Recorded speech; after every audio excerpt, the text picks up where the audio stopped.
Дональд Трамп президенти Амрико замоне ба Анкара меравад ки паймони низомии НАТО яке аз нишастҳои сарнавиштсозашро доир мекунад. пешбинӣ мешавад ки баъд аз 10 солаҳои раҳбарии бечунучаруи Амрико дар дохили паймон масъулиятҳо шакли нав мегиранд. Вашингтон интизор дорад ки дар мулоқоти дурӯзаи раҳбарони кишварҳои узви НАТО дар Анкара ҳампаймонҳои аврупоӣ мувофиқат хоҳанд кард ки масъулияти таъмини амнияти минтақа ба тадриҷ аз дӯши низомиёни Амрико ба дӯши худи аврупоиҳо гузарад.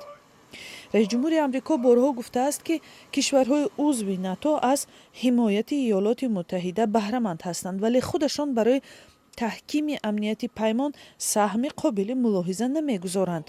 иштирокчиёни нишаст талош хоҳанд кард ки раванди тақсими масъулиятҳо бе коҳиши имконоти дифоии паймон амалӣ гардад.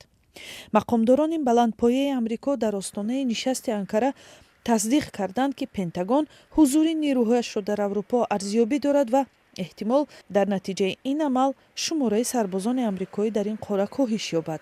як мақомдори дигари амрикоӣ дар суҳбат бо радиои озодӣ иброз дошт ки талабот ба сарбозони амрикоӣ дар саросари олам афзоиш ёфтааст ва аз ин рӯ тақсимот ва тартиби нави ҷойгир намудани нирӯҳо на бар асоси хулосаҳои сиёсӣ, балки бар пояи хулосаҳои стратегӣ гирифта мешавад.